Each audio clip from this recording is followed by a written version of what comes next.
இப்போ என்ன சாமான் காட்ட போறோம்னா முள்ளு பேதை செல்ராஜ். இதை பாருங்க, முள்ளு பேதையை பாருங்க. கிட்டவா வழியா காட்டு. இது வந்து ஃபுல்லாக முள்ளாம்பண்டி மாதிரி இது கடலுக்கு ஒரு முள்ளு பேதை. கரவழியை என்னென்ன சாமான் இருக்கோ அதே மாதிரி கடற்கையும் அதே மாதிரி சாமான்கள் கிடக்கு. பார்த்தீங்கன்னா உங்களுக்கு தெரியும். இது காட்டுறோம்வா, இது கிட்ட காட்டு.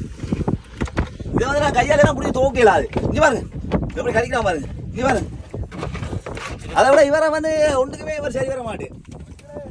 இவர் வந்து ஒன்றுக்கும் சரி வர மாட்டேன். ஏன்னா இவர் வந்து சமைக்கவே இல்லாது. நாங்கள் ஒன்றுமே இதை கொண்டு செய்கிறது இல்லை. இதை நாங்கள் வந்தாலே உயிரோடத்துக்கு தண்ணிக்கு விட்டுருவேன். இது என்னதுக்கு நமக்கு பிரயோசனப்படாத வச்சிருக்கீங்களா தானே. பார்த்தீங்கன்னா தெரியும், இதான் முள்ளு பேர் ரொம்ப ரொம்ப டேஞ்சர். ஏன்னா இதில் முள்ளை பார்த்தீங்கன்னா தெரியுமா, குத்திடும். இப்போ தொட்டா குத்திடும். இங்கே பாருங்க, தூக்கி நான் இப்போ தண்ணிக்கு எவ்வளோ போகிறோம் பாருங்க. என்ன எப்படி போகிறேன்னு பாருங்க, வேகத்தை பாருங்களா. இல்லை இப்போ தான் ஆளு கொஞ்சம் கொஞ்சம் உஷார் வருது. கொஞ்சம் பைப்பில் போய் அடி வருது.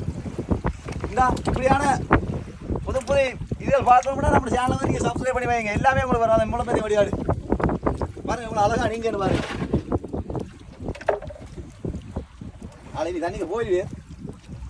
கொஞ்சம் பல அருகில் கிடக்க நான் பால் எடுத்து